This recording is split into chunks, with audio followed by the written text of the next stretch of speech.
They called her the forgotten daughter, the one who stood in shadows while her family shone under chandeliers. Kate Whitmore had learned to be invisible, to expect nothing, to want nothing. But on the night of her brother's wedding, beneath the golden glow of Ashbourne Hall, something impossible happened. The Duke of Everley, the most powerful man in England, the one every woman desired and every man feared, looked directly at her. And in a voice that made her blood run cold and warm all at once, he whispered 5 words that would change everything. "Pretend you are with me. Now, let us step into England, 1892, into a world of silk and scandal, where one woman's humiliation became the beginning of an impossible love." The chandeliers of Ashbourne Hall burned like captured stars, their gas flames casting trembling shadows across walls draped in cream silk and late autumn roses. The air tasted of champagne and expensive perfume, of laughter that cut sharper than crystal, of a world Kate Whitmore had never truly belonged to, despite being born into its edges. She stood near the conservatory doors, her hands folded carefully over the waist of a dress that had been her mother's 10 years ago, altered and restitched to fit her smaller frame. The pale blue fabric, once fashionable, now whispered of economy and careful fingers working by candlelight. Around her, women glided in Worth gowns from Paris, their jewels catching light with each movement, their voices bright with the confidence of those who had never questioned their place in the world. Kate had learned long ago not to question hers. She had learned to be the daughter who asked for nothing, who caused no trouble, who could be forgotten in the corner of a ballroom while her brother Thomas danced with his radiant bride, and her mother held court among the other matrons, finally elevated by her son's fortunate marriage to Lydia Fairchild, daughter of a railroad magnate. The orchestra swelled into a waltz. Couples swept across the polished floor like leaves caught in a golden current. Kate watched them with the detached appreciation of someone observing a painting in a gallery, beautiful but untouchable, never meant for her. Someone laughed nearby, high and cutting. Kate did not need to turn to know it was Lydia, her new sister-in-law, surrounded by her bridesmaids like a queen among her ladies. The laughter came again, and this time Kate caught her own name floating on its cruel edge. Poor Kate, still unmarried at 24. Perhaps she hopes to catch the eye of one of the groomsmen, though I cannot imagine which one would want such a drab little sparrow. The words landed like stones in still water, sending ripples of quiet agreement through the cluster of young women. Kate felt her face burn, felt the familiar tightness in her chest that came from being seen and dismissed in the same breath. She had thought foolishly that tonight she might be allowed to simply exist, to be happy for Thomas without being reminded of everything she was not. She turned toward the conservatory doors, needing air, needing the darkness beyond the glass, where no one would watch her struggle to keep her composure.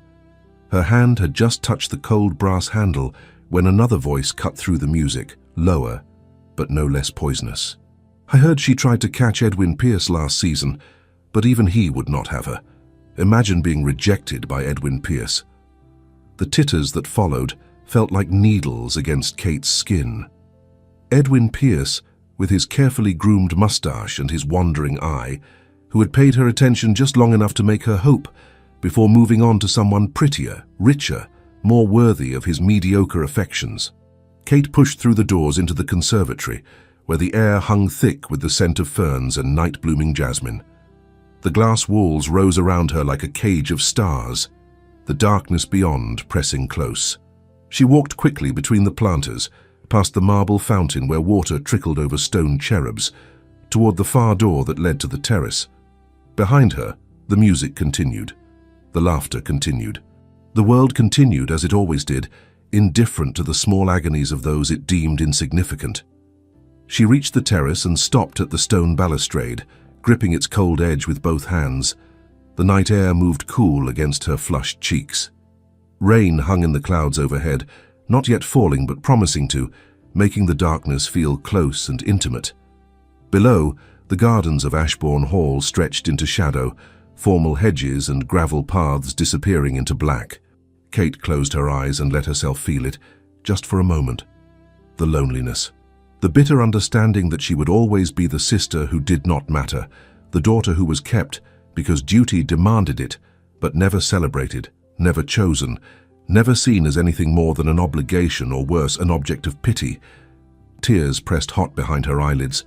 She fought them back with the practice of years, breathing slowly through her nose, counting the breaths, telling herself that this too would pass, that she had survived worse than Lydia's casual cruelty and would survive this as well. A footstep sounded on the stone behind her. Kate's eyes flew open.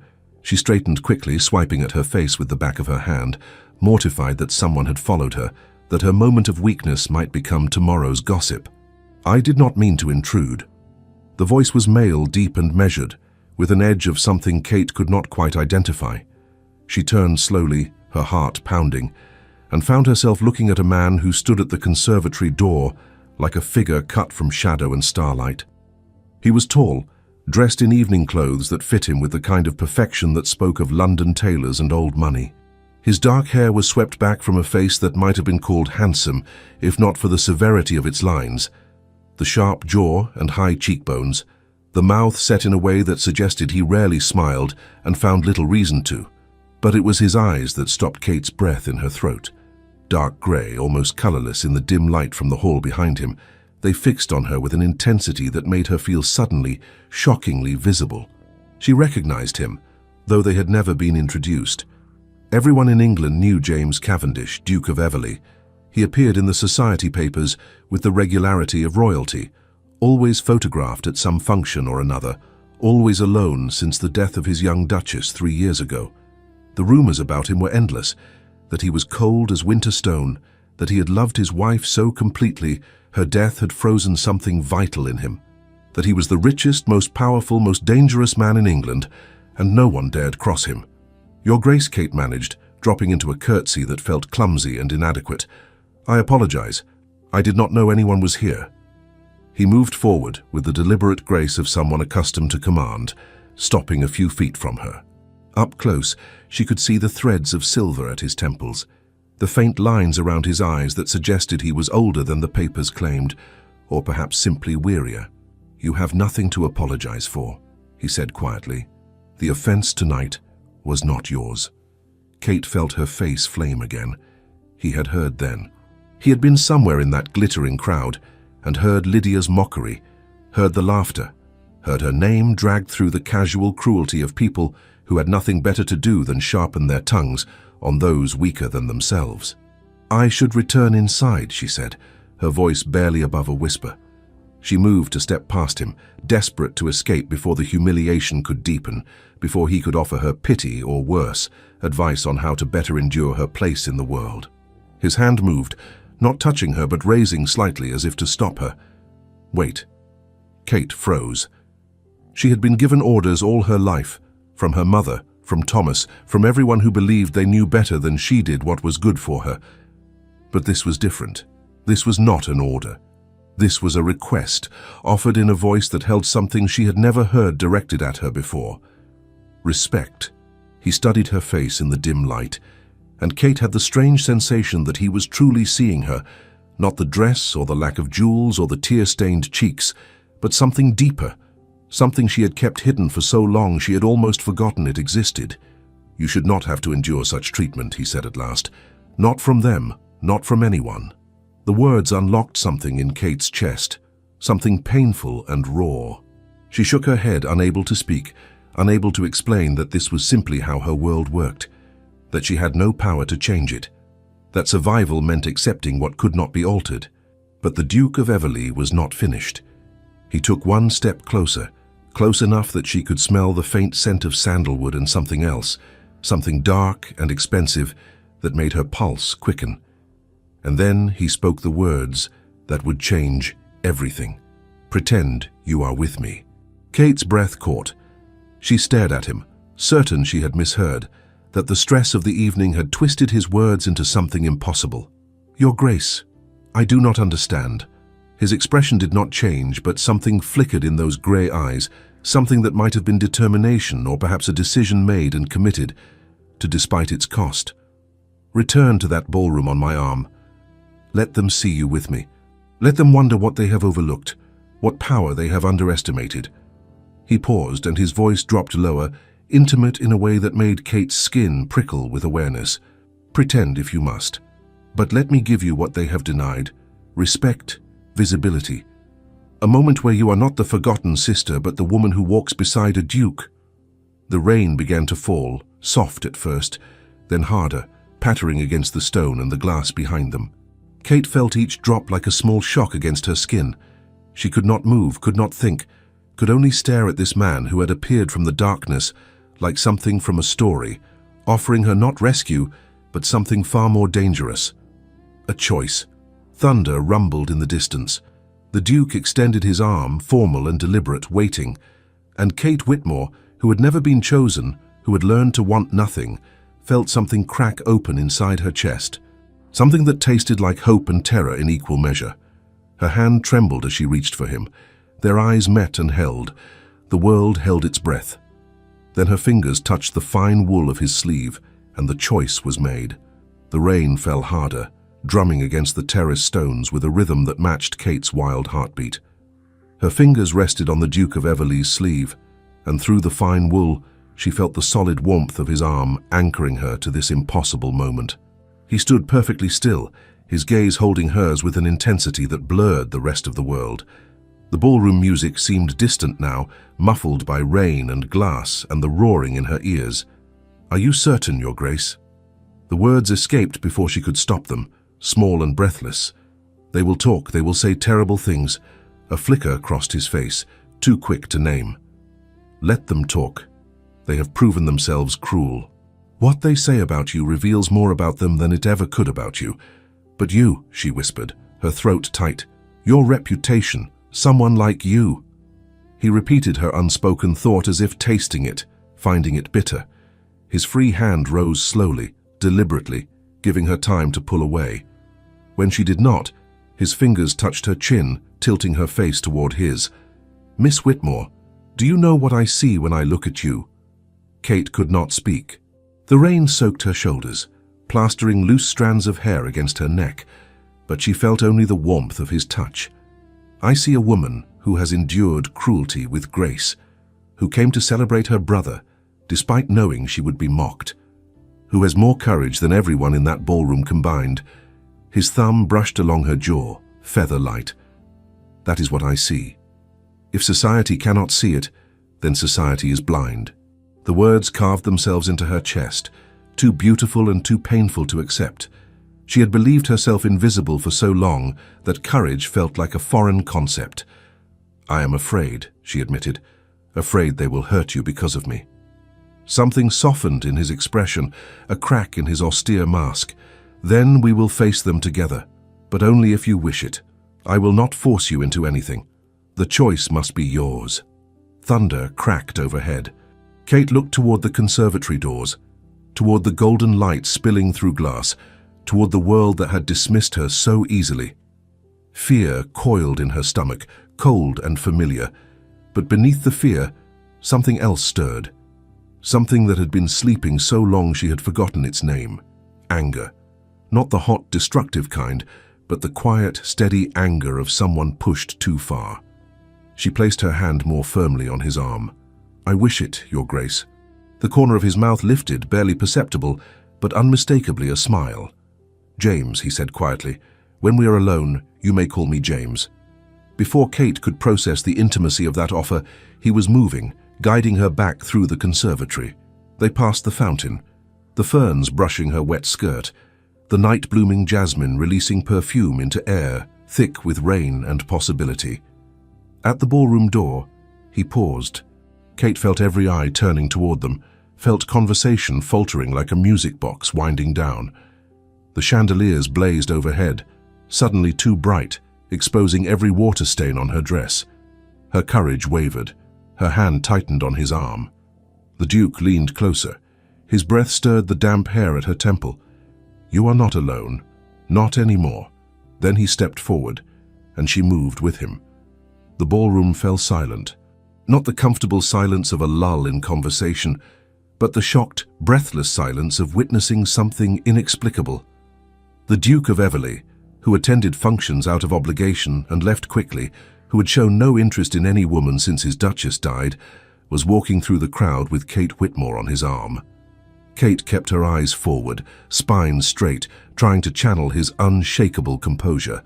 She felt the stares like physical touches, heard whispers starting, rustling through the crowd like wind through dead leaves. Is that Kate Whitmore, with the Duke of Everley? Impossible. But there he was, moving with the easy authority of someone who had never questioned his right to be anywhere. People parted automatically, creating a path across the polished floor.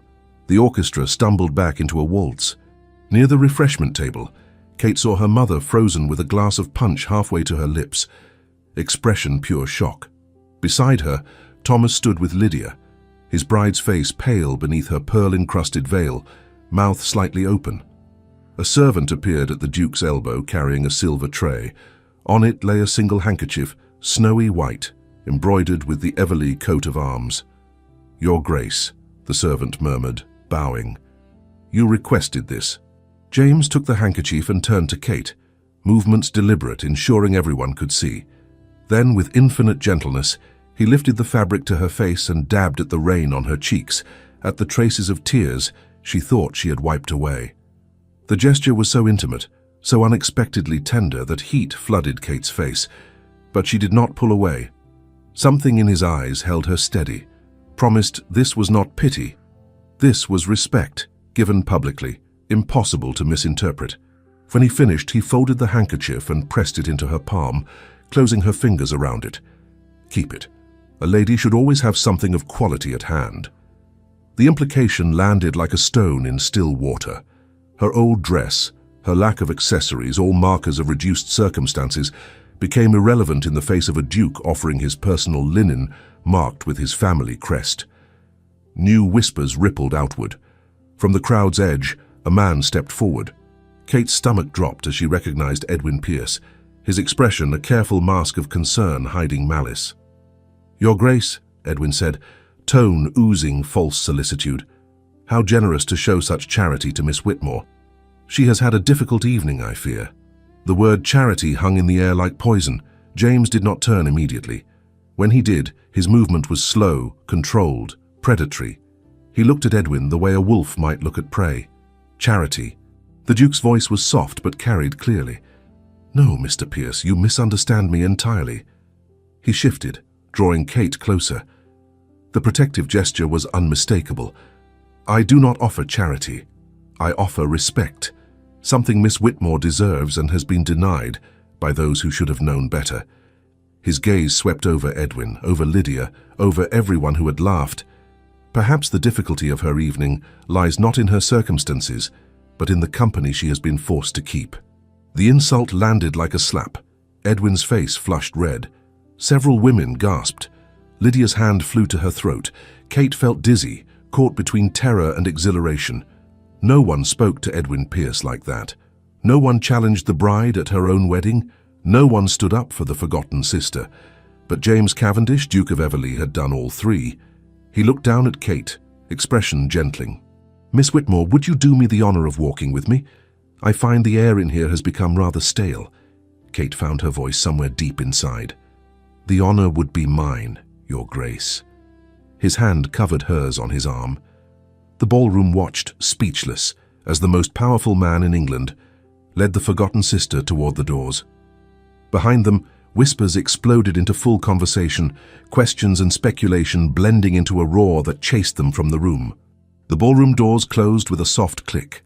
The noise cut off, leaving them in the corridor's relative quiet, where gaslights flickered and portraits stared with painted eyes. Kate's legs trembled. Adrenaline drained away, leaving her shaking. James turned immediately, hands steady on her shoulders. "Breathe. You are safe. You did beautifully." "I did nothing," Kate whispered. "You did everything. You stood beside me. You did not run. You did not apologize for existing." His thumbs traced small circles on her shoulders, grounding, comforting. "That was everything, Miss Whitmore." "Kate." He blinked. "Excuse me? My name is Kate." Her voice shook, but held strength, new and fragile. "If I may call you James when we are alone, then you should call me Kate." For a long moment he simply looked at her. Then that almost smile returned, warming his severe features. Kate, he repeated, testing it. Very well. The way he said her name, careful and deliberate as if it was something precious, made her chest ache. Thunder rolled again outside, closer now. The storm had truly arrived. But here in this quiet corridor, Kate Whitmore felt safer than she had in years. And the Duke of Everley, who had not smiled since his Duchess died, looked at her as if she were worth every scandal they had just created. The corridor stretched before them, lined with portraits, whose painted eyes followed their passage. Kate's hand remained on James's arm, her fingers trembling against the fine wool of his coat. The ballroom sounds had dimmed to a distant murmur. James guided her past gilded sconces and marble busts, his steps measured and unhurried, as if he had not just ignited the scandal of the season. "Where are we going?" Kate asked. "Away from vultures." He glanced down, his severe features softening in the flickering gaslight. "You need a moment to breathe. So do I." The admission surprised her. Perhaps even dukes needed to escape sometimes, to shed the armor of indifference they wore in public. A knock sounded behind them. A footman appeared, his young face flushed. "Your Grace, Lord Whitmore requests the presence of his sister in the East Parlour. Immediately." Kate's stomach dropped. Thomas would demand an explanation for her scandalous behaviour. "Tell Lord Whitmore that Miss Whitmore will join him shortly," James said coolly. "I will escort her." "Your Grace, I believe Lord Whitmore wished to speak with his sister privately. Then Lord Whitmore will be disappointed." James moved to Kate's side. "Miss Whitmore is under my protection now. Where she goes, I go." The footman bowed and retreated. Kate felt panic rising. "James, you cannot. This is my family. I should face them alone." "No." His voice was gentle but implacable. "You have faced them alone your entire life. You will not do so tonight. But they will be furious. Let them." He turned to face her fully, hands finding her shoulders. "I am the Duke of Everley. If your brother wishes to berate you for accepting my protection, he will do so in front of me, and I will make certain he understands the consequences." Kate searched his face for doubt or hesitation. She found none. "Why?" she asked. "Why risk so much for someone you barely know?" His hands slid to cradle her face, achingly gentle. "Because in one evening, you have reminded me what it feels like to care about something beyond duty. Because your courage deserves to be rewarded, not punished. Because I looked at you in the rain, and I saw someone worth fighting for." Kate felt tears prick her eyes, but they were not tears of sadness. "Then I will face them," she said, voice steadier, "but not alone." "Never alone," he echoed. "I promise you that." They walked through corridors past shocked servants and whispering guests. Kate kept her head high, drawing strength from his presence. The East Parlour door stood open. Inside, Thomas paced like a caged animal, wedding finery rumpled, face flushed. Her mother sat rigidly by the fireplace, expression carved from ice. Lydia stood by the window, still in her wedding gown, pretty face twisted with rage. They all turned when Kate and James appeared. "Kate," Thomas began, voice tight. "What in God's name do you think you are doing?" James stepped forward, placing himself between Kate and her brother. "Lord Whitmore, I suggest you moderate your tone. Your sister has done nothing wrong. Your Grace, this is a family matter. I must insist you allow me to speak with Kate privately. And I must insist you show Miss Whitmore the respect she deserves." James's voice dropped dangerously soft. "She attended your wedding out of love, only to be mocked and humiliated by your bride and her companions. If anyone should answer for their behavior tonight, it is not Kate." Lydia gasped. "How dare you? This is my wedding." Kate had no right to make herself the center of attention. She did not make herself anything. James turned his cold gaze on Lydia. "You and your friends did that when you decided her pain was entertainment. What I did was ensure your cruelty did not go unanswered." Helena Whitmore rose, voice icy. "Your Grace, while we are grateful for your concern, Kate is our daughter. We know what is best for her." "Do you?" James asked quietly. "Because from where I stand, you have allowed her to be treated as less than she is for far too long. That ends tonight." The room fell into stunned silence. Thomas found his voice. "Your Grace, surely you understand that any association between you and my sister will cause talk. Her reputation will be ruined. Her reputation was being ruined long before I intervened. James's eyes were steel. At least now, if people talk about Kate Whitmore, they will speak her name with respect. Because she has the Duke of Everleigh's protection, and I do not give that lightly. He turned to Kate, expression softening. Miss Whitmore, would you care to return to the ballroom?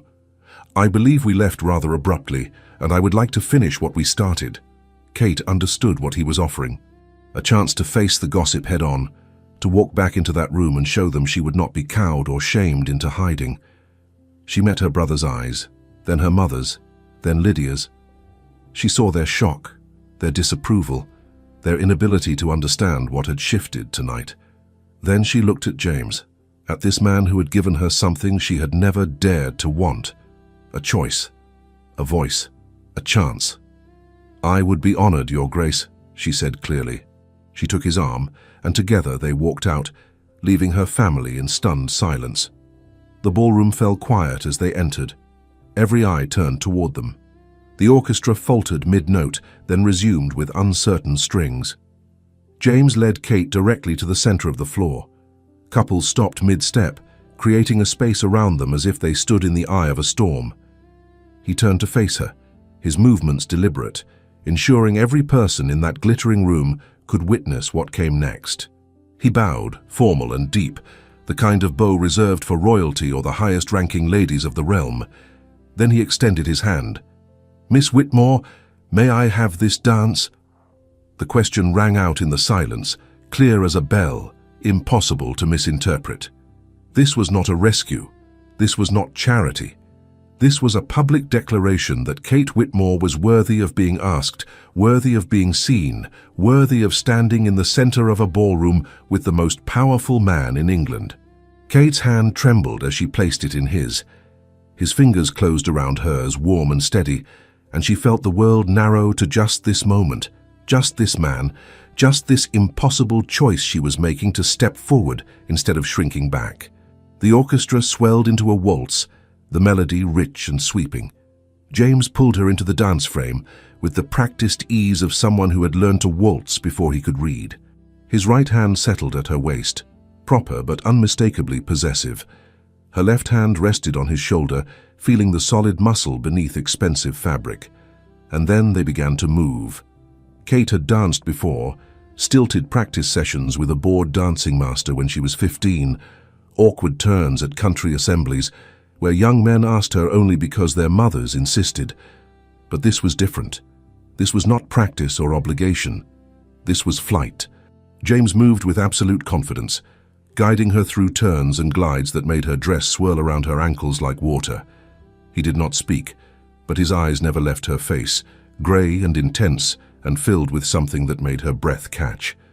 Around them, slowly, hesitantly, other couples began to join the dance, but they kept their distance, as if afraid to come too close to whatever magic or madness had seized the Duke of Everleigh and the forgotten Whitmore daughter. Your family will not forgive this easily, James said quietly, his voice pitched for her ears alone. I know. You will face difficulties, gossip, speculation, judgment. I know, Kate repeated, but her voice was steady now, anchored by the strength she felt flowing from him through every point of contact between them. And yet you choose to stay here, dancing with me, letting them all see. Kate met his eyes directly. I choose to be seen. For the first time in my life, I choose to be seen. Something blazed in his expression, fierce and bright. Good, he said, because I intend to make certain you are never invisible again. The waltz swept them into a turn, and Kate caught a glimpse of the watching faces. Some showed shock, others disapproval, a few even envy. But none showed pity anymore. None showed dismissal. They showed uncertainty. And uncertainty, Kate was beginning to understand, was far more powerful than contempt. The music swelled toward its crescendo. James pulled her slightly closer, not enough to be scandalous, but enough that she could feel the warmth of him, smell the sandalwood, and something darker that was uniquely his. When this dance ends, he murmured, the storm will truly begin. Are you ready? Kate thought of her mother's ice-carved face, of Thomas's anger, of Lydia's rage.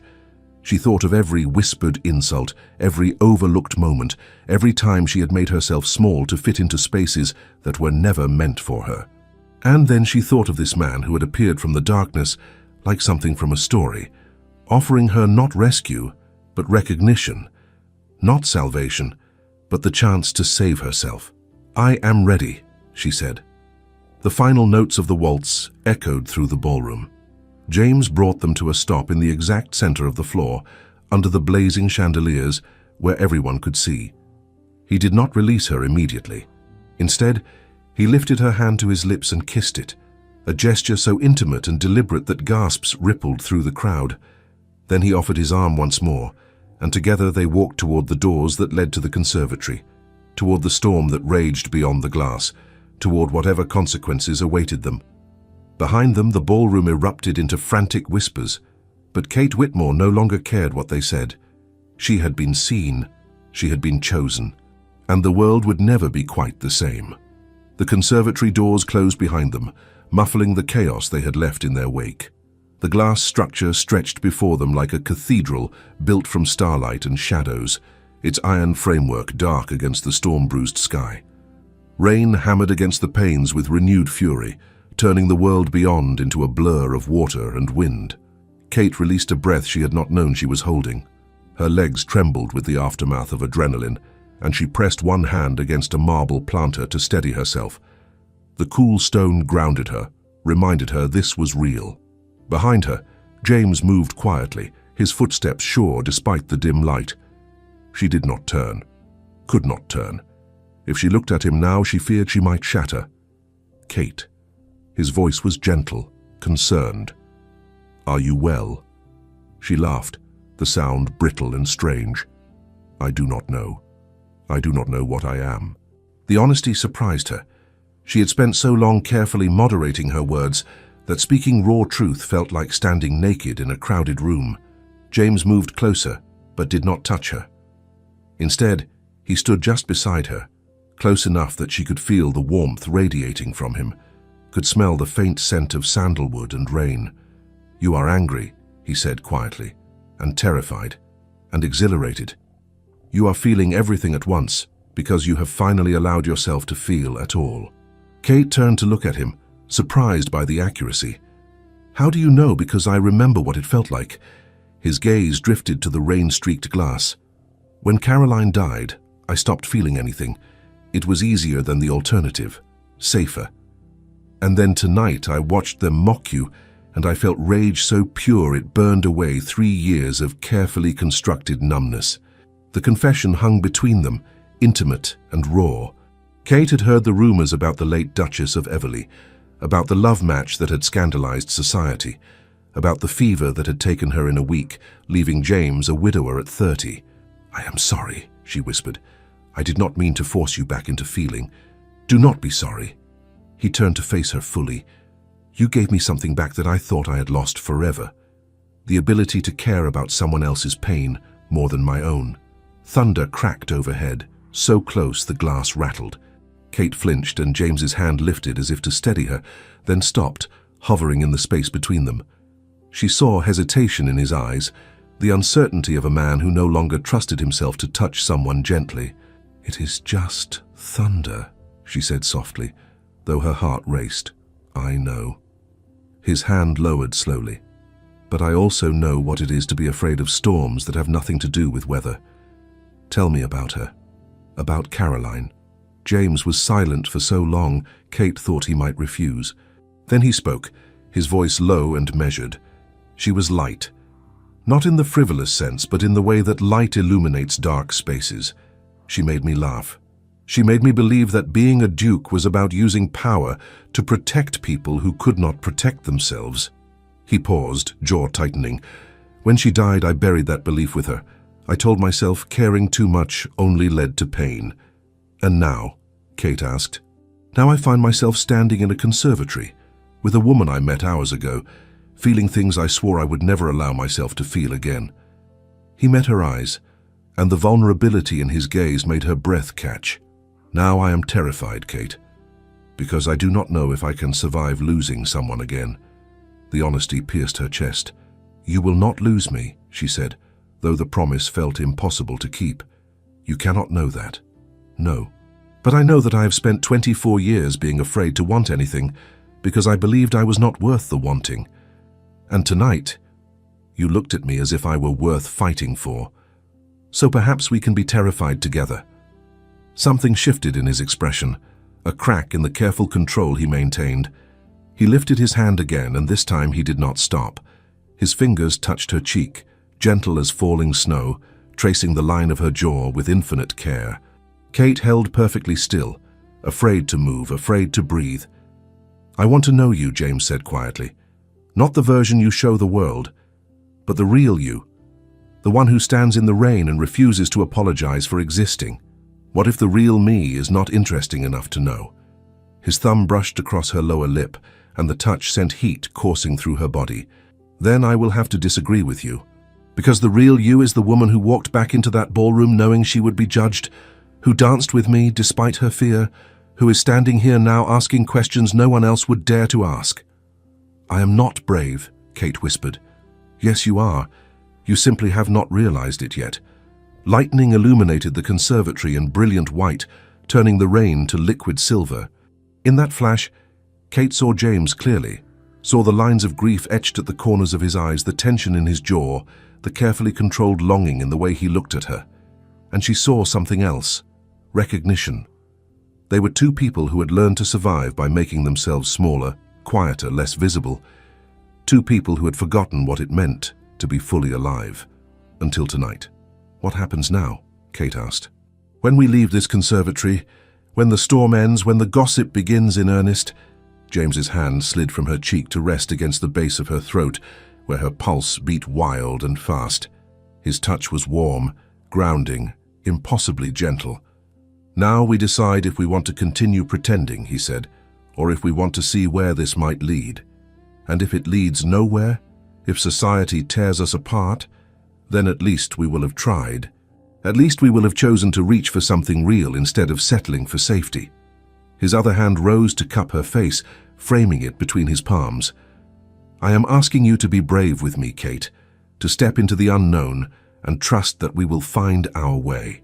Thunder rolled again, softer now, the storm beginning to move away. But in the conservatory, the real storm was just beginning. Kate raised her hands and placed them over his, feeling the strength in his fingers, the slight tremor that revealed he was not as controlled as he appeared. "I choose to be brave," she whispered. "I choose this." James closed his eyes, and for a moment he simply stood there holding her face as if she was something precious and breakable. When he opened his eyes again, the vulnerability was still there, but beneath it burned something else. Hope. He leaned forward slowly, giving her time to pull away, time to change her mind. But Kate did not move. She had spent her life retreating, and she would not retreat now. His forehead touched hers, and they breathed the same air, existing in the space between intention and action. The rain outside had softened to a whisper. "Stay with me," James murmured, so quietly she almost missed it. "Not just tonight. Stay with me while we figure out what this is." Kate's answer was to close the final distance between them, to press her lips to his in a kiss that was tentative and searching, a question asked in the language of touch. James responded with a sound that was half sigh, half surrender. His hands tightened on her face and the kiss deepened, no longer tentative but deliberate, claiming. Kate felt herself melting against him, felt the world narrow to just this moment, just this man, just this impossible choice to be brave. When they finally pulled apart, both breathing hard, James rested his forehead against hers again.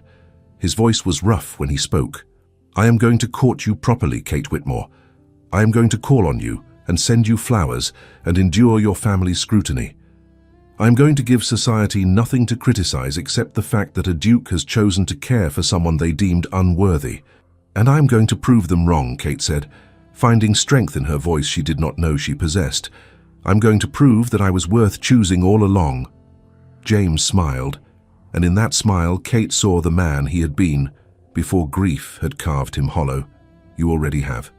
Through the glass walls, the first hints of dawn touched the eastern sky with pale gold. The longest night of Kate's life was ending, but the story was only just beginning. Dawn broke over London with the reluctant grey light of late autumn, painting the streets in shades of pewter and ash. Kate stood at the window of a small sitting room in Ashbourne Hall, watching as carriages began to depart, their occupants eager to spread the night's scandal through drawing rooms across the city. She had not slept, could not sleep. Her lips still tingled from James's kiss, her skin still warm from his touch. But beneath the wonder and the fear, a new emotion had taken root: defiance. Behind her, the door opened without warning. Kate turned to find her mother standing in the threshold, dressed in traveling clothes, her face a mask of rigid control that Kate knew all too well.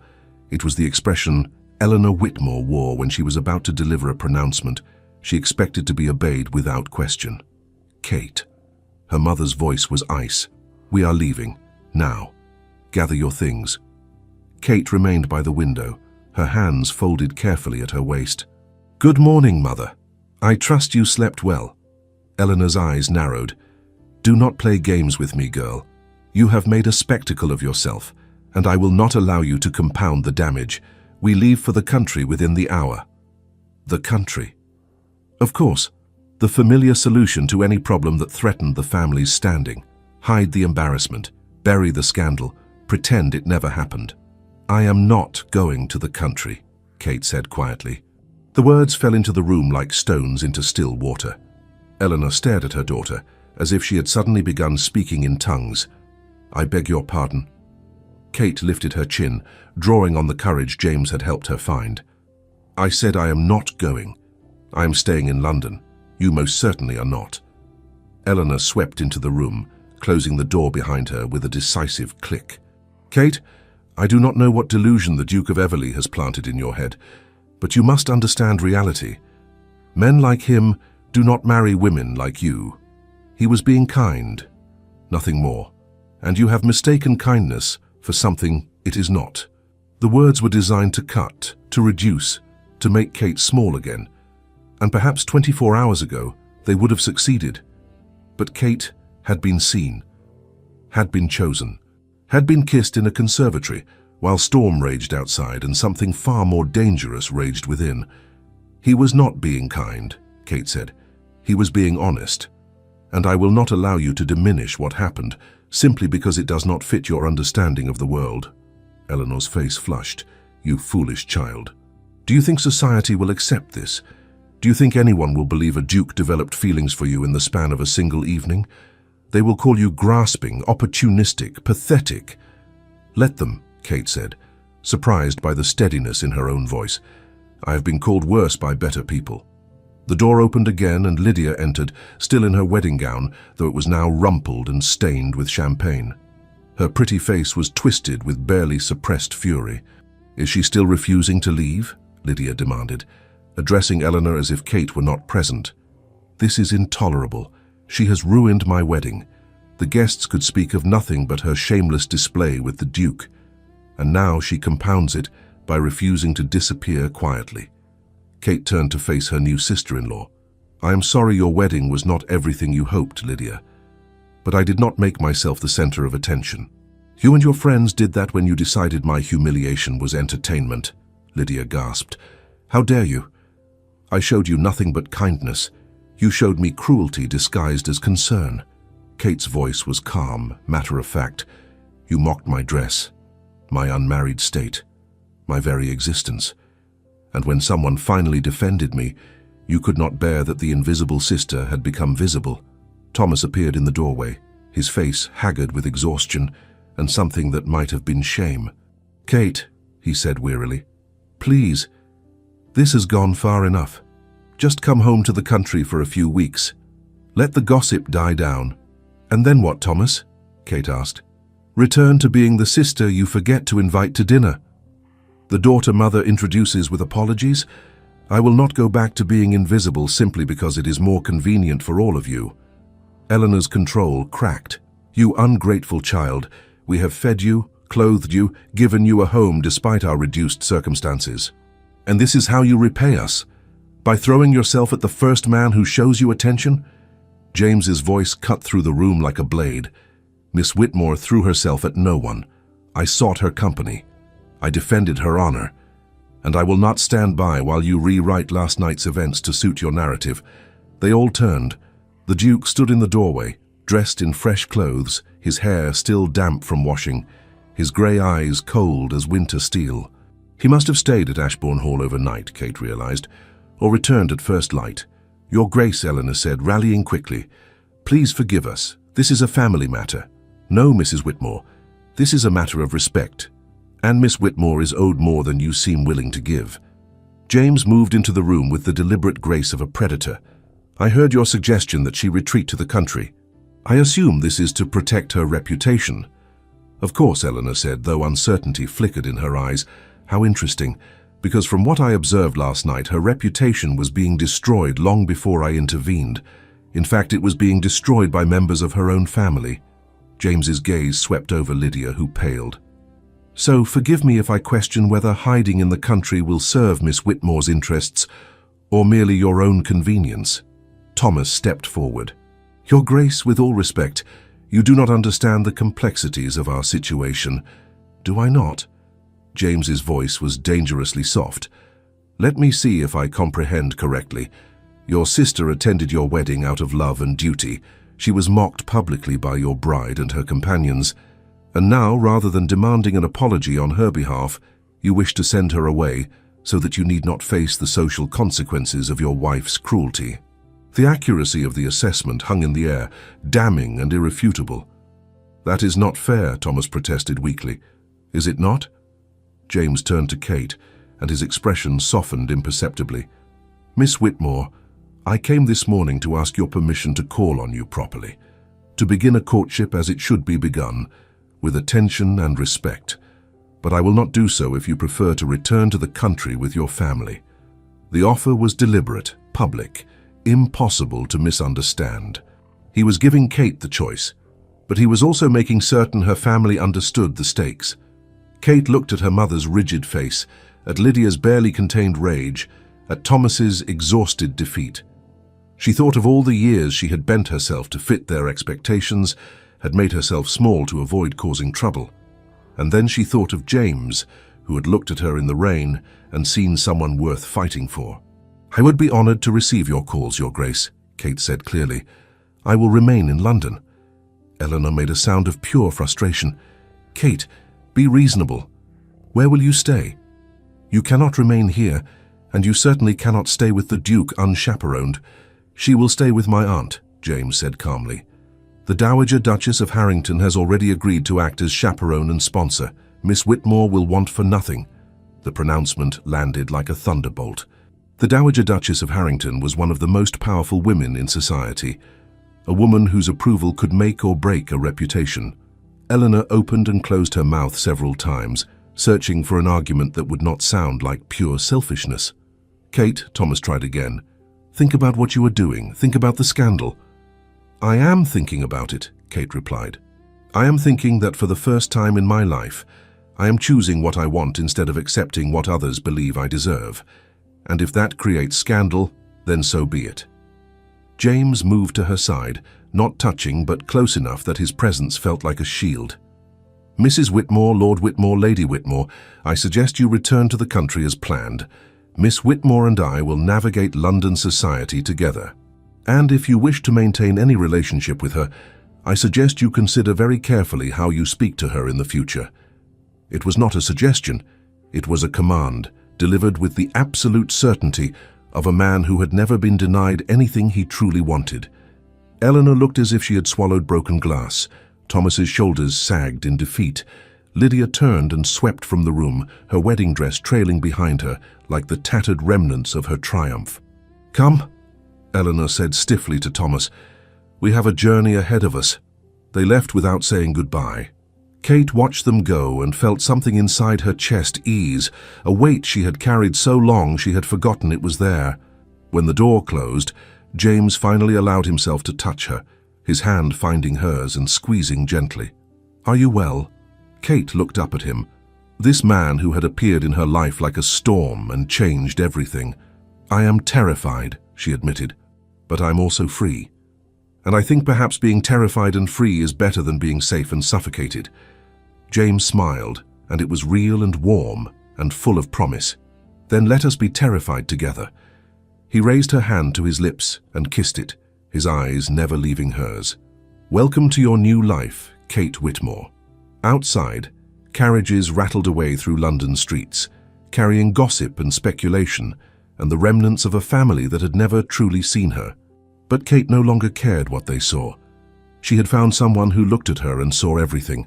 The carriage that arrived for Kate at midday was not what she expected. She had imagined something grand and ostentatious, bearing the Everleigh crest in gold leaf, designed to announce its owner's status to everyone they passed. Instead, James handed her into an elegant but understated vehicle, its dark blue lacquer gleaming softly in the weak autumn sunlight.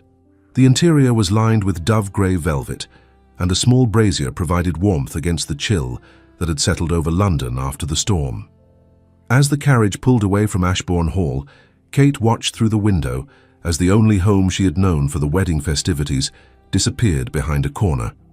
She felt no regret, only a strange mixture of relief and anticipation that made her heart beat faster. James sat across from her, maintaining proper distance, but his eyes never left her face. "You are very quiet," he observed. "I am thinking," Kate replied, turning from the window to meet his gaze, "about how quickly everything has changed. Yesterday morning, I was invisible. Tonight I will sleep under the protection of a dowager duchess. Tomorrow society will have 100 opinions about who I am and what I want, and none of them will know the truth, which is that I am terrified I will wake up and discover this was all a dream, that you will realize I am not worth the trouble I bring, that I will fail to be whatever it is you need me to be." James leaned forward, elbows resting on his knees, closing the distance between them without crossing the line of propriety. "Kate, look at me." She did, caught by the intensity in his grey eyes. "I need you to understand something, and I need you to believe it. I am not rescuing you. I am not fixing you. I am not molding you into some ideal version that exists only in my imagination." His voice dropped lower, intimate, despite the rattle of wheels on cobblestones. "I am simply choosing to know you. The real you, whatever that means." Kate felt her throat tighten. "But what if the real me disappoints you? Then I will be disappointed." A slight smile touched his mouth. "Kate, I have been disappointed before. I have survived loss and grief and 3 years of feeling nothing. I'm not afraid of disappointment.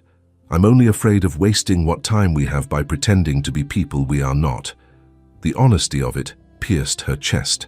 She realized in that moment that James was taking as great a risk as she was. He had spent years hiding behind his title and his grief, and now he was choosing to be vulnerable again. For her. "Tell me about your aunt," Kate said, needing to shift the conversation before emotion overwhelmed her. "The Dowager Duchess. Will she truly accept me?"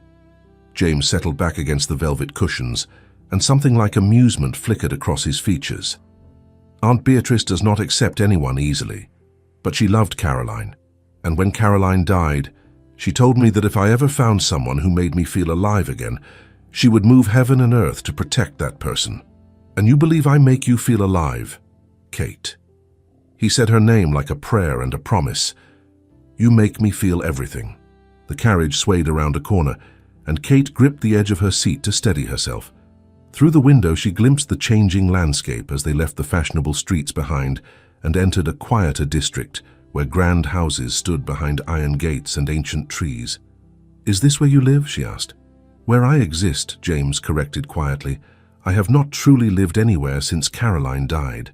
Everleigh House has been more mausoleum than home." He paused, then added, "But perhaps that will change now." The carriage slowed, then stopped before gates that opened onto a sweeping drive. Beyond, Kate could see a house that took her breath away. It was not the largest she had ever seen, but it was perhaps the most beautiful, built from honey-colored stone that seemed to glow in the afternoon light. Ivy climbed its walls, and tall windows reflected the grey sky like polished mirrors. "Welcome to Everleigh House," James said softly. A footman opened the carriage door and handed Kate down. She stood on the gravel drive, staring up at the house that would become part of her new life, and felt the weight of the moment settle over her like a cloak. James appeared at her side, offering his arm. "My aunt will not arrive until this evening. I thought perhaps you might like to see the house first, without an audience." Kate placed her hand on his arm, drawing strength from his steady presence. "I would like that very much." They entered through doors that opened into an entrance hall paneled in dark wood and lit by windows set high in the walls. Portraits lined the corridor beyond, faces from centuries past watching their passage with painted eyes. James guided her through rooms filled with furniture draped in Holland covers, past libraries where dust motes danced in shafts of light, through galleries where the silence felt almost sacred. He spoke little, and Kate sensed he was showing her not just the house but pieces of himself he kept hidden from the world. Finally, they arrived at a long gallery on the second floor. Unlike the other rooms, this one was not shrouded. Afternoon light streamed through tall windows, illuminating portraits that hung in careful arrangement on the walls. "The portrait gallery," James said quietly. "Every Duke and Duchess of Everleigh for the past 300 years. He led her slowly along the gallery, pointing out ancestors with stories both tragic and triumphant. But Kate noticed he was moving toward one portrait in particular, placed in a position of honor near the windows, where the light touched it most gently.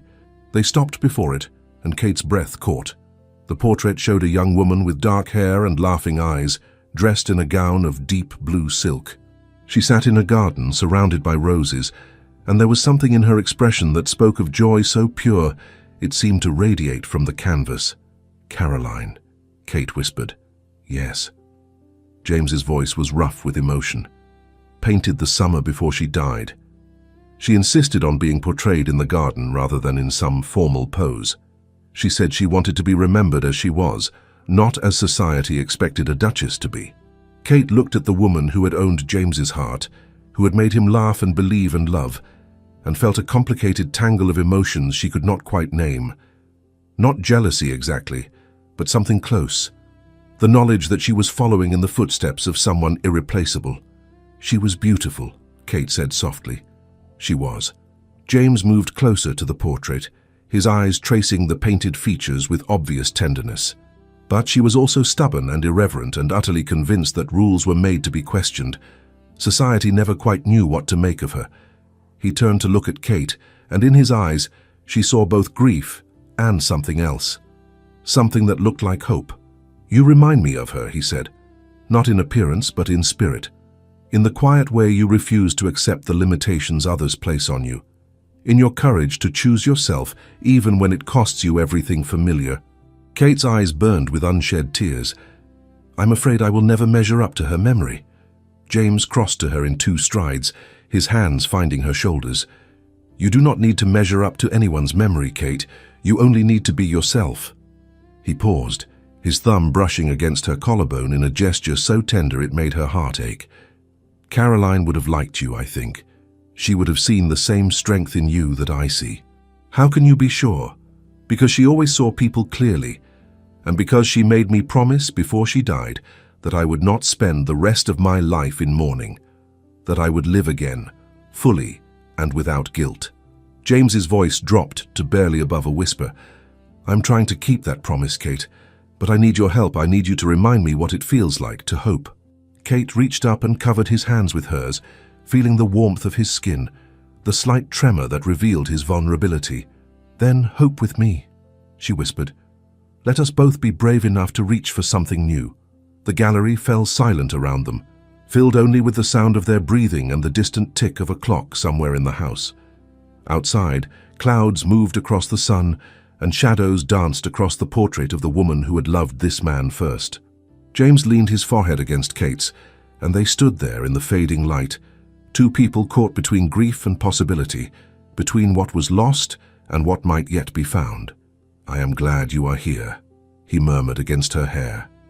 "So am I," Kate breathed. And in that moment, standing in the gallery, surrounded by the weight of history and legacy, Kate felt something shift inside her. She was no longer just the forgotten sister. She was Kate Whitmore, and she had chosen to step into the unknown with a man who saw her clearly. Whatever came next, they would face it together. The afternoon light had shifted, turning the portrait gallery into a space of gold and amber, where shadows stretched long across the polished floor.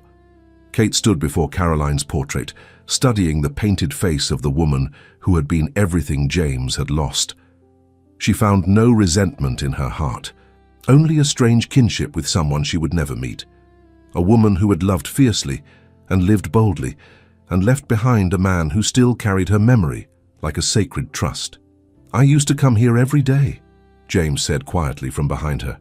"After she died, I would stand exactly where you were standing and try to remember what her laugh sounded like, what she smelled like, how her hand felt in mine." He moved to stand beside Kate, his gaze fixed on the portrait. But memories are cruel things. The more you reach for them, the more they slip away, until you are left holding nothing but the shape of what you lost.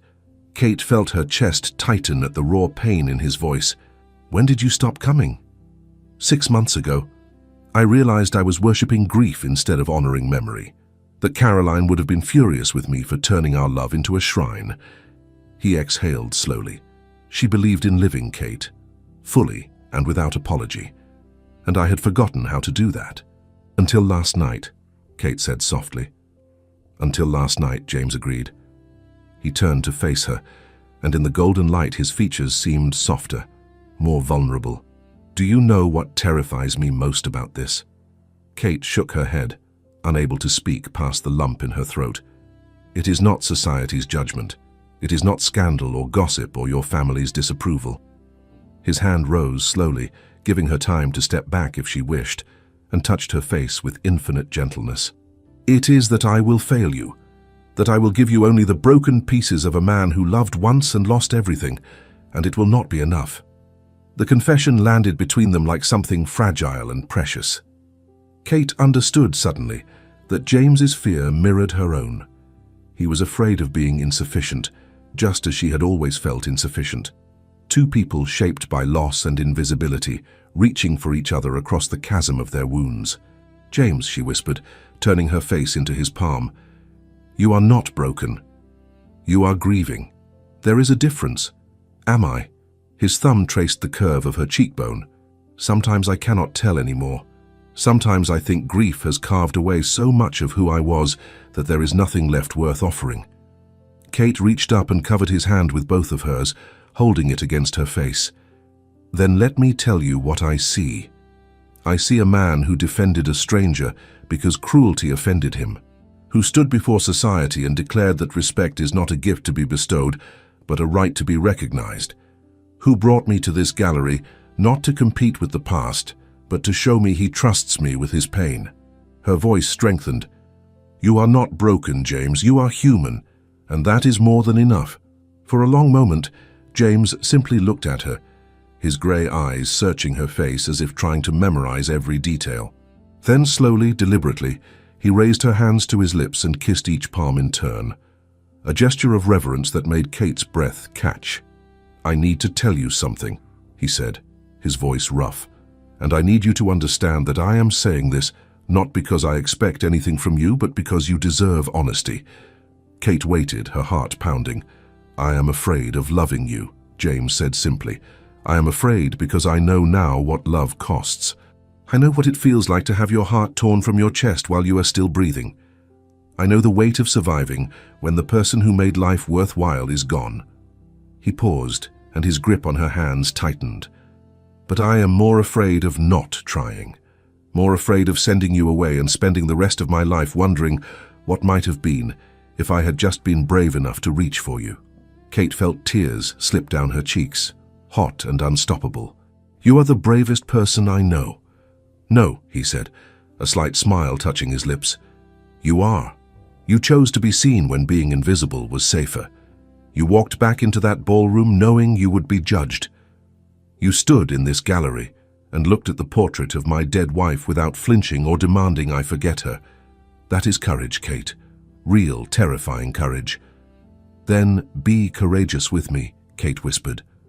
"Choose to try, even if we fail. Choose to hope, even if it hurts." James released one of her hands and cupped her face, tilting it up toward his. His eyes held hers with an intensity that made the rest of the world disappear. "Kate Whitmore, will you allow me to court you? Properly, honorably, in the full view of society and God and anyone else who wishes to watch?" The question hung in the air between them, formal and old-fashioned and utterly sincere. Will you let me send you flowers and take you driving in Hyde Park and sit through tedious dinners with my aunt while she interrogates your character? Will you give me the chance to prove that what I feel for you is not gratitude or pity, but something real and true and worth fighting for? Kate's tears were falling freely now, but she did not care. Yes, she said, her voice breaking. Yes, James. 1,000 times yes. His smile transformed his face, making him look younger, lighter, as if some burden had been lifted. Thank God, he murmured, because I have already ordered the flowers. Kate laughed through her tears, the sound bright and startling in the quiet gallery. You were that confident? I was that hopeful. He leaned closer, his forehead touching hers. Hope is different from confidence. Hope is choosing to believe in possibility, even when you have no guarantee. And you, Kate Whitmore, have given me hope for the first time in 3 years. The clock somewhere in the house struck 5, the chimes echoing through empty rooms. James straightened reluctantly, though he did not release her face. My aunt will arrive within the hour, he said. I should go, allow you time to settle before she descends upon you with questions and opinions, and probably a few pointed observations about my character. Kate smiled. Will she approve of me? James's expression turned serious. She will see what I see. Someone worthy of being chosen. Someone strong enough to walk beside a duke without being diminished by the title. Someone who makes me want to live again, instead of merely existing. He lowered his hand slowly, and Kate felt the loss of his touch like a physical ache. But James was not finished. He took one of her hands in both of his and raised it to his lips, pressing a kiss to her knuckles that was both chaste and achingly intimate. I will call on you tomorrow morning, he said against her skin. If the weather permits, perhaps we might take that drive through Hyde Park I mentioned. Let society see us together in daylight, properly chaperoned, thoroughly respectable. And thoroughly scandalous, Kate added with a slight smile. James's eyes glinted with amusement. That too. But scandal with purpose is far more interesting than scandal from carelessness. He kissed her hand again, his lips lingering just a moment longer. Sleep well, Kate. Dream of possibilities instead of fears. I will if you will, she replied. He released her hand slowly, reluctantly, as if each finger required its own farewell. Then he bowed, formal and proper, the Duke of Everley once more, instead of simply James. Until tomorrow, Miss Whitmore. Until tomorrow, Your Grace. He walked toward the gallery door, his footsteps echoing on the polished floor. At the threshold, he paused and looked back at her, standing alone in the golden light with Caroline's portrait watching over her shoulder. Kate, he said softly, thank you. For what? For reminding me that the heart can survive breaking, that it can heal, however imperfectly, and beat again for someone new. Then he was gone, leaving Kate alone with the portraits and the fading light and the weight of promises made and yet to be kept. She turned back to Caroline's portrait, studying the painted eyes that seemed to hold wisdom and mischief in equal measure. I hope I can honor what you built with him, Kate whispered to the image. I hope I can make him happy. The portrait offered no answer, but somehow Kate felt no judgment in the painted gaze. Only blessing, as if the woman who had loved James first understood that love was not diminished by being shared, but multiplied. Outside, the sun was setting, painting the sky in shades of rose and gold. Kate wrapped her arms around herself and allowed herself just for a moment to feel the full weight of what she had chosen. Fear, hope, possibility, love. And for the first time in her life, Kate Whitmore felt worthy of all of it. Kate could not sleep. She lay in the guest chamber the Dowager Duchess had assigned her, watching shadows dance across the ceiling as the fire in the hearth burned low. The room was beautiful, far more luxurious than anything she had known, but comfort was not what kept her awake. It was the memory of James's touch, the sound of his voice when he admitted his fear, the way he had looked at her in the gallery as if she were something precious and impossible. The clock struck 4. Dawn was still an hour away, but Kate could see the first hints of grey at the edges of the curtains. She rose from the bed, wrapping herself in the silk dressing gown Aunt Beatrice had provided, and moved to the window. The gardens of Everley House stretched below, formal hedges and gravel paths disappearing into the pre-dawn darkness. And there, walking alone beneath the bare trees, was a figure she recognized instantly. James. Kate's heart began to pound. She should stay in her room, should maintain propriety, should not risk the reputation James was trying to protect by seeking him out in the hours before dawn when the household still slept. But her hand was already reaching for the door handle. Her feet were already carrying her down the corridor, past sleeping servants' quarters, down the back stairs that led to the gardens. The morning air was sharp with cold, turning her breath to mist. Kate pulled the dressing gown tighter and followed the gravel path toward the place where she had seen James disappear between the hedges. She found him in a small clearing, standing before a stone bench half hidden by climbing roses that had long since shed their blooms. He had changed from his formal clothes into simpler attire, and his dark hair was disheveled as if he had run his hands through it repeatedly. He turned at the sound of her footsteps, and the expression that crossed his face was pure relief mixed with concern. "Kate, you should not be out here. It is freezing." "Neither should you," she replied, moving closer. "Yet here we are. I could not sleep." He studied her face in the dim light. "Did I wake you?" "I tried to be quiet." "You did not wake me. I was already awake, watching the window, watching you." Something shifted in his expression, a heat that had nothing to do with the absent sun. "You should not have followed me out here. If anyone sees us unchaperoned at this hour." "Then we will face the scandal together," Kate said, echoing his words from the conservatory. "Is that not what we agreed?" James closed the distance between them in 3 strides. His hands found her shoulders, and even through the silk of her dressing gown she could feel the warmth of his touch. "You are shivering, not from cold." The admission hung in the air between them, dangerous and honest. James's hands tightened on her shoulders, and Kate saw the war happening behind his eyes, propriety versus desire, honor versus need. Kate made the choice for both of them.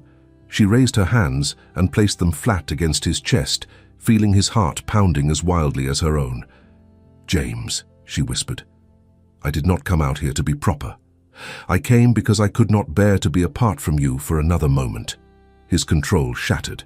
One hand slid up to cup the back of her neck, fingers threading through her loose hair. The other wrapped around her waist, pulling her against him with a gentleness that belied the intensity in his eyes. "Tell me to stop," he said, his voice rough. "Tell me to walk you back inside and leave you at your door like a gentleman should." "No," Kate breathed. "Do not stop." James made a sound low in his throat, surrender and relief and want all mixed together. Then he was kissing her, not with the tentative care of the conservatory, but with a hunger that had been building since the moment they met. Kate kissed him back with equal fervor, her hands sliding up to his shoulders, gripping the fabric of his shirt, as if he were the only solid thing in a tilting world. His lips were warm and demanding, tasting of mint and something darker, something uniquely him. The kiss deepened. James's hand tightened in her hair, tilting her head to give him better access, and Kate felt heat flood through her body despite the cold morning air. When his tongue traced the seam of her lips, she opened for him without hesitation, and the intimacy of it made her knees weaken.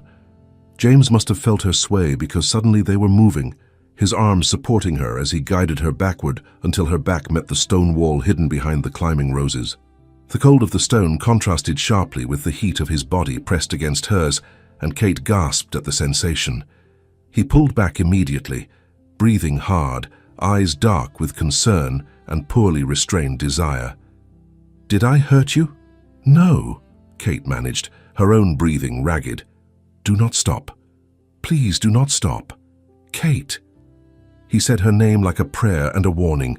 "If we continue, if I keep touching you like this, I will not be able to maintain control." "Then do not maintain control," Kate whispered, emboldened by the darkness and the privacy and the desperate need coursing through her veins. "I do not want your control, James. I want you." The words unleashed something in him. He claimed her mouth again, this time with no pretense of restraint. His hands mapped the curves of her body through the thin silk, learning the shape of her with a reverence that made her feel worshipped and desired in equal measure. Kate's fingers found the buttons of his shirt, working them free with trembling hands. She needed to feel his skin, needed to know that he was as affected by this as she was. When her palms finally touched the warm skin of his chest, feeling the rapid beat of his heart beneath her hands, James groaned against her mouth. "We should go inside," he murmured against her lips, even as his hands continued their exploration. "There is a cottage at the edge of the garden. My mother used it for painting. It has a fireplace, a bed." Kate pulled back just enough to meet his eyes. "Take me there." "Are you certain?" "Once we cross this threshold, Kate, there is no going back. Society will expect." "I am certain," Kate interrupted. "I have spent my entire life being careful, being proper, being what others expected me to be. Just this once, James. Let me choose what I want. Let me choose you." His answer was to sweep her into his arms, carrying her as if she weighed nothing. Kate wrapped her arms around his neck and buried her face against his shoulder, breathing in the scent of him, sandalwood and warmth and safety. The cottage appeared through the morning mist, small and ivy-covered, its windows dark. James managed the door one-handed, and then they were inside and he was kicking the door closed behind them, and Kate was sliding down his body until her feet touched the floor. The cottage was simple but clean, with a fireplace already laid with wood as if waiting for them. James released her only long enough to strike a match and light the fire, and then the room was filling with flickering warmth and golden light. He turned back to her, and in the firelight his face was all sharp angles and shadows, beautiful and slightly dangerous. "Last chance, Kate. Tell me to take you back to the house." Kate reached for the tie of her dressing gown and slowly pulled it free. The silk parted, revealing the thin nightgown beneath, and she watched James's eyes darken with want. "I am not going back," she said quietly. "I am exactly where I want to be." James crossed to her in 2 strides. His hands trembled slightly as they slid the dressing gown from her shoulders, letting it pool at her feet. Then he was kissing her again, slower this time, savoring instead of devouring. They moved together toward the narrow bed in the corner, a tangle of careful touches and whispered names. James laid her down with infinite gentleness, his body covering hers, and Kate felt the weight of him anchoring her to this moment, this choice, this impossible brave step into the unknown. His lips traced down her neck, finding the pulse point that made her gasp. His hands mapped her body with reverence, as if learning sacred text. And when Kate tugged at his shirt, needing more, needing all of him, he helped her remove it, then continued his careful worship of her skin. There was no rush, no frantic scrambling, only the slow, deliberate joining of 2 people who had both forgotten what it meant to be touched with tenderness. James whispered her name against her skin, told her she was beautiful, asked permission with every new touch until Kate was nearly mad with wanting him. And when they finally came together, when their bodies joined in the oldest dance of intimacy and trust, Kate understood for the first time what it meant to be fully seen. Not just looked at, but truly seen. Flaws and fears and all. James moved within her with controlled passion, his forehead pressed to hers, their breaths mingling in the firelit darkness. Kate held him close, her hands mapping the muscles of his back, feeling the tension coiled beneath his skin as he fought to make this good for her, to make this matter. "I see you," he whispered against her lips. "Kate, I see all of you. And you are breathtaking." Kate's answer was lost in a gasp as pleasure built and crested and swept her away. James followed moments later, her name a broken prayer on his lips, and they clung to each other as if they were the only solid things in a world made of water and light. Afterward, they lay tangled together beneath a blanket James pulled from a chest, the fire crackling softly beside them. Kate's head rested on his chest, listening to the steady beat of his heart, feeling more at peace than she had ever felt in her life. James's fingers traced lazy patterns on her shoulder. "No regrets?" he asked quietly. Kate tilted her head to look up at him. "None. You?" He kissed her forehead, tender and sweet. "Only that I did not find you sooner." Outside, the sky was lightening to pearl gray. Dawn was coming, bringing with it all the complexities of the world they would have to face. But here, in this small cottage at the edge of a garden, wrapped in each other's arms and the warmth of the fire, Kate and James held onto the perfect simplicity of this moment. They had chosen each other, and whatever came next, they would face it together. 3 days after the dawn in the cottage, London society had reached a fever pitch of speculation. The morning rooms of Mayfair buzzed with whispers about the Duke of Everley and the obscure Miss Whitmore. Some called it romantic, others called it scandalous. Most simply could not understand it. Kate sat in the drawing room of the Dowager Duchess's townhouse, a cup of tea cooling in her hands, while Aunt Beatrice read aloud from the society pages with obvious amusement. "Listen to this one," the elderly woman said, her eyes twinkling behind her spectacles.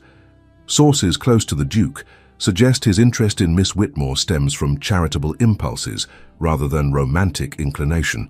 One wonders if His Grace has confused pity for affection." Kate flinched despite herself.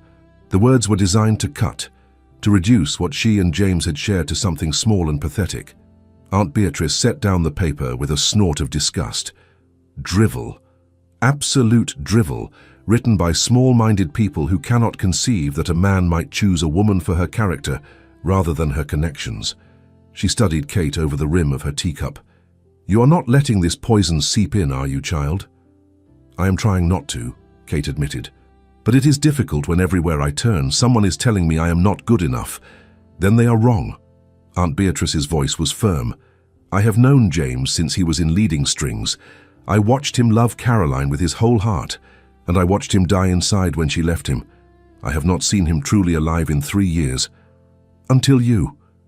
Before Kate could respond, the butler appeared in the doorway, his expression troubled. "Miss Whitmore, there is a gentleman here to see you. A Mr. Edwin Pierce. He insists the matter is urgent." Kate's stomach dropped.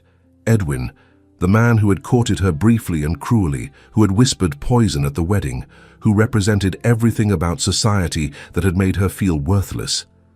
"I do not wish to see him," Kate said. "He claims it concerns your reputation," the butler added apologetically. "He says you will want to hear what he has to say." Aunt Beatrice's eyes narrowed dangerously.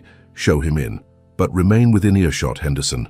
If Mr. Pierce so much as raises his voice, you have my permission to forcibly remove him." Edwin Pierce entered with the careful confidence of a man who believed himself to hold power. He was dressed impeccably, his mustache groomed to perfection, his smile just shy of a sneer. "Miss Whitmore," he said, bowing, "how delightful to see you looking so well. Your current circumstances seem to suit you." Kate remained seated, refusing to stand for him. "Mr. Pierce, state your business and leave." His smile widened. Direct as always. "Very well. I have come to offer you a way out of the predicament you find yourself in." "I am not in a predicament," Kate replied coolly. "Are you not?" Edwin moved closer, lowering his voice though Aunt Beatrice could still hear every word. "Society is tearing your name to pieces, Miss Whitmore. They are calling you grasping, opportunistic, a fortune hunter who has somehow ensnared a grieving duke. Your family is humiliated. Your brother is considering disowning you." Kate's hands tightened on her teacup, but she kept her voice steady. "If you came here to tell me things I already know, you have wasted your time." "I came to offer you marriage," Edwin said smoothly. "Marry me instead of pursuing this impossible fantasy with Everley. I can give you respectability, a quiet life in the country, an end to the gossip. All you need do is break off whatever understanding you have with the Duke." Kate stared at him, astonished. "And why would you possibly want to marry me? You made your disinterest abundantly clear last season." Edwin's mask slipped slightly, revealing calculation beneath the charm. "Because His Grace has made it clear he will financially ruin anyone who continues to slander you. Several of my investments depend on his goodwill. Marrying you would demonstrate my support of his choice while also removing you from his sphere before you can fully trap him." The honesty of his mercenary motivations was almost refreshing. Kate set down her teacup with deliberate care. "I see. And if I refuse, then I will be forced to reveal certain information about your behavior at Ashbourne Hall. Information about how you were seen leaving the conservatory in a state of undress, how you spent an unseemly amount of time alone with His Grace, how your conduct was far from innocent. It was blackmail, pure and simple." Kate felt rage kindle in her chest, white-hot and clarifying. Before she could respond, the drawing-room door opened again. James stood in the threshold, still in his riding clothes, his grey eyes cold as winter ice. "Mr. Pierce," he said quietly. "How unfortunate. I had hoped I would not have to deal with you personally." Edwin paled but rallied quickly. "Your Grace, I was just offering Miss Whitmore an honourable solution to her situation." "Were you?" James moved into the room with predatory grace. It sounded remarkably like blackmail from where I stood. Threats about revealing information, demands for marriage, talk of trapping and ruining. Quite the honourable offer. "I merely thought," Edwin began. "You thought you could manipulate Miss Whitmore using fear and shame." James's voice was soft, dangerous. "You thought wrong."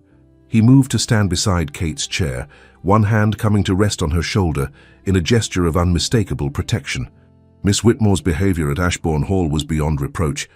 Any insinuation otherwise is slander, and I will pursue legal action against anyone who spreads such lies. Do I make myself clear?" Edwin swallowed hard. "Your Grace, I meant no offence." "You meant every offence."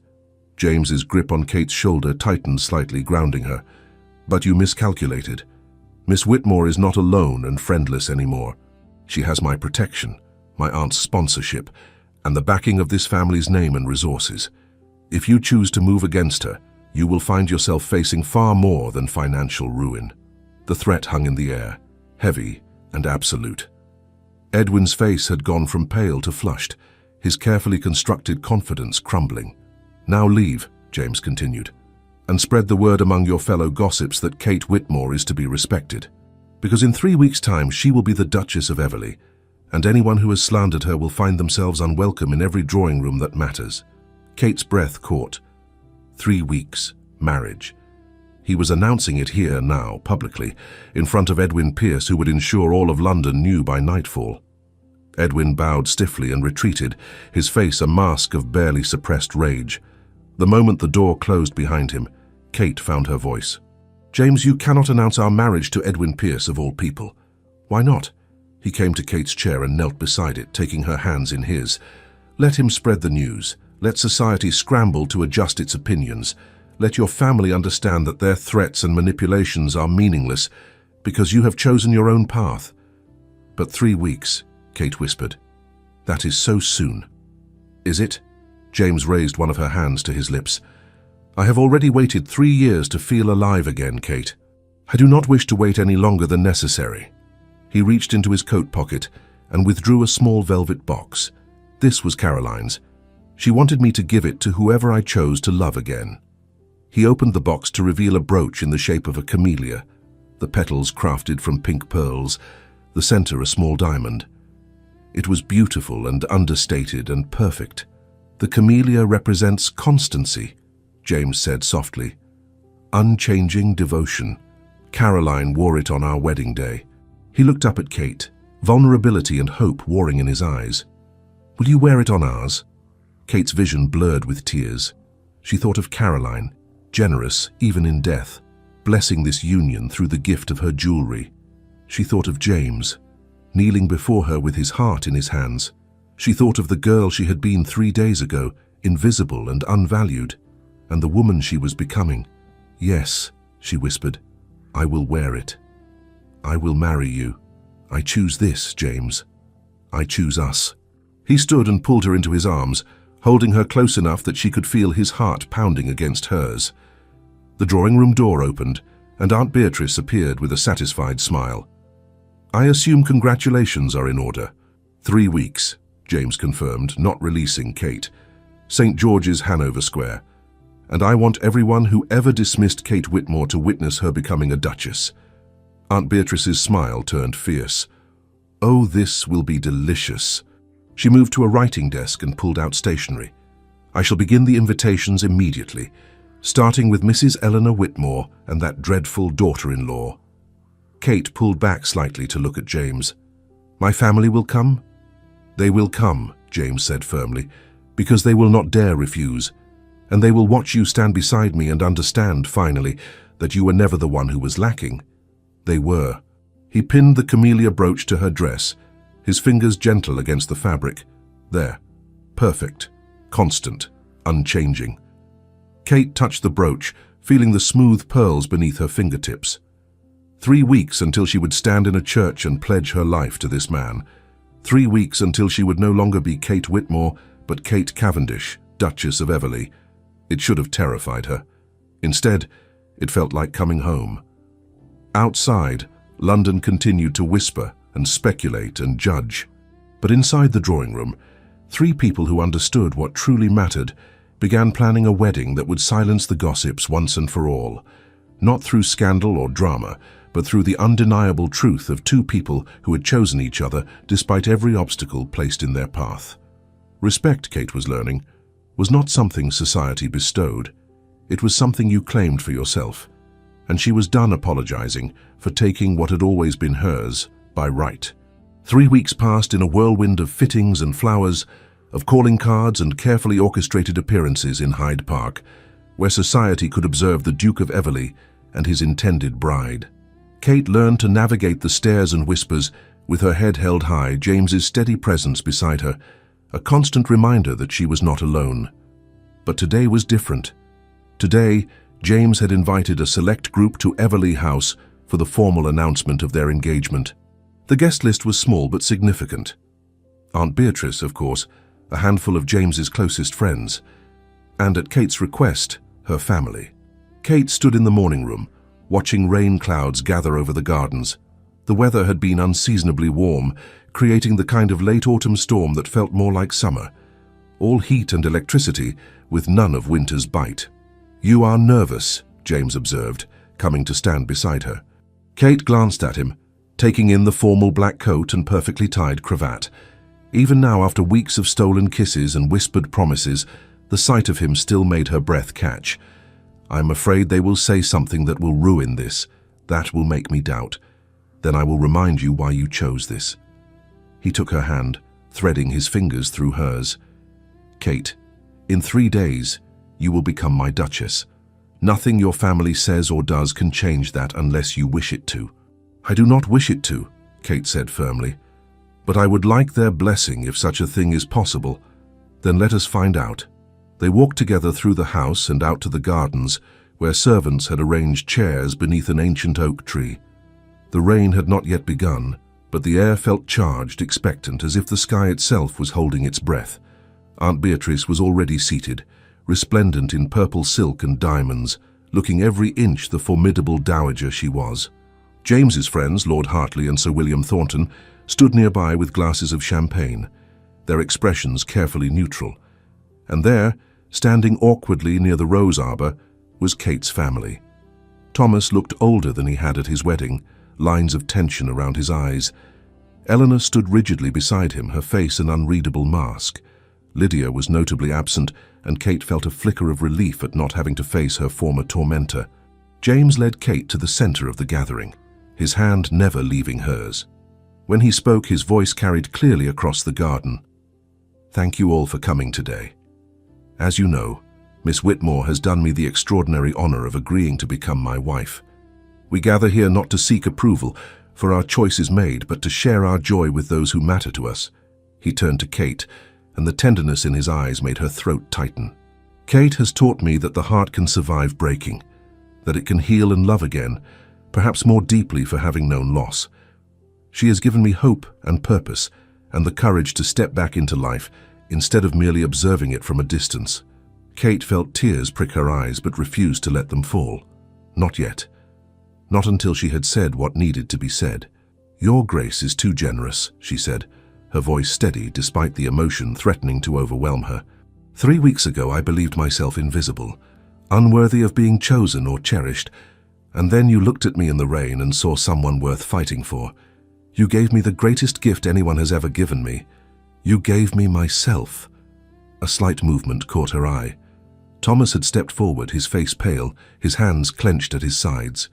"Kate," he said, his voice rough. "Might I have a word?" James's hand tightened on hers, protective, but Kate squeezed back reassuringly. "Of course." Thomas approached slowly, as if afraid she might bolt. When he reached her, he stopped and seemed to struggle for words. Finally, he said simply, "I am sorry." The words hung in the air, insufficient and yet desperately sincere. "I am sorry I did not see how Lydia treated you," Thomas continued, his voice breaking slightly. "I am sorry I allowed Mother to diminish you for so long. I am sorry I was so focused on my own advancement that I forgot to protect my sister." He looked at James, then back at Kate. "You deserved better from me. You deserved better from all of us." Kate felt something crack open in her chest, a wound she had not realized she was still carrying. She had not expected an apology, had not dared to hope for one. "Thank you," she whispered. "That means more than you know." Eleanor stepped forward then, her rigid control finally showing cracks. "Kate," she said stiffly, "I will not pretend I understand what His Grace sees in you. But I see what you have become in these weeks. Stronger, certain, no longer the mouse who apologized for existing. It was not exactly an apology, but coming from Eleanor Whitmore, it was as close as Kate would likely get. And perhaps, Kate realized, it was enough. She did not need her mother's understanding. She only needed acknowledgement that she had changed, had grown, had become someone worthy of respect. "I hope you will attend the wedding," Kate said quietly. "I would like my family there." Eleanor inclined her head, a gesture that might have been agreement or simply acknowledgement. Thomas smiled, tentative but real. The first drops of rain began to fall, warm and fat, spattering against the gravel paths. James pulled Kate close, sheltering her under his arm as the storm broke overhead. Everyone rushed for the house, laughing and holding hands over their heads, but James and Kate remained in the garden, letting the rain wash over them. Kate tilted her face up to the sky, feeling the water streak down her cheeks, mixing with tears she no longer tried to hide. James turned her to face him, his hands framing her face, his grey eyes soft with love. "Do you remember the first words I spoke to you?" Kate smiled through her tears. "Pretend you are with me." He leaned close, his forehead touching hers, rainwater dripping from his hair onto her upturned face. "Say them again," he murmured. "The real words, the truth." Kate's hands came up to cover his, holding him close. "I do not pretend anymore," she whispered. "I am with you, James, truly, completely, forever." His kiss was gentle and fierce all at once, a promise sealed in summer rain and autumn chill. When they finally pulled apart, both were drenched and breathless and smiling like fools. "Come," James said, taking her hand. "Let us go inside before Aunt Beatrice scolds us for catching our deaths." But as they turned toward the house, Kate paused to look back at the garden, at the place where her family had stood, where apologies had been offered and tentative bridges built. She thought of the girl who had stood on a terrace 3 weeks ago, invisible and unloved, and could barely recognize her. That girl was gone. In her place stood a woman who had been seen, chosen, cherished. A woman who would stand in a church in 3 days and pledge her life to a man who had given her the courage to claim her own worth. The rain continued to fall, washing away the last traces of who she had been and blessing who she was becoming. Inside the house, champagne was being poured, toasts were being made. Aunt Beatrice was already planning seating arrangements with military precision. The wedding machinery had begun its inevitable march towards St. George's, Hanover Square. But here, in the rain-soaked garden of Everleigh House, Kate and James took one more moment for themselves, one more stolen kiss before they stepped into the roles society would demand of them. Duke and Duchess, husband and wife, partners in scandal and salvation. James pulled her close, his lips brushing her temple. "Ready for our next adventure, Duchess?" Kate smiled against his chest, feeling his heartbeat steady and strong beneath her cheek. "With you? Always." The storm raged overhead, but Kate had learned that storms were not things to be feared. They were wild and powerful and cleansing, washing away what no longer served and leaving space for new growth. 3 days until vows spoken in winter light. 3 days until she became Kate Cavendish, Duchess of Everleigh. 3 days until the love that had begun as pretense became unshakable truth. But standing here in the rain with James's arms around her and laughter floating from the house behind them, Kate realized the transformation was already complete. She had stopped pretending the moment she chose to be brave, the moment she chose to be seen, the moment she chose love. And as thunder rolled across the London sky and rain blessed the gardens of Everleigh House, Kate Whitmore took her Duke's hand and walked toward her future, head high, heart open, finally, gloriously free. Sometimes the greatest act of courage is not fighting against the world, but refusing to shrink yourself to fit into spaces that were never meant for you. Kate learned that being seen was not a gift to be bestowed by others, but a choice she made for herself. She learned that love does not rescue us from ourselves, but gives us the strength to become who we were always meant to be. James discovered that the heart can break and heal and love again, perhaps more deeply for having known loss. That grief and joy can coexist, that honoring the past does not mean abandoning the future. Together they proved that the most scandalous thing you can do is choose yourself. Choose to be visible. Choose to believe you are worthy of the love you desire. What would your life look like if you stopped pretending? If you stopped making yourself small to fit someone else's expectations? What storms might you walk through if you knew someone would be standing beside you in the rain? Perhaps that is the question we should all be asking ourselves. If this story touched your heart, please leave a like to help others find it. Subscribe to hear more stories about courage, love, and the power of choosing yourself. And comment below telling me where in the world you are listening from. I love knowing this story reached you, wherever you are. Until we meet again, remember, you were never invisible. You were simply waiting for the courage to be seen.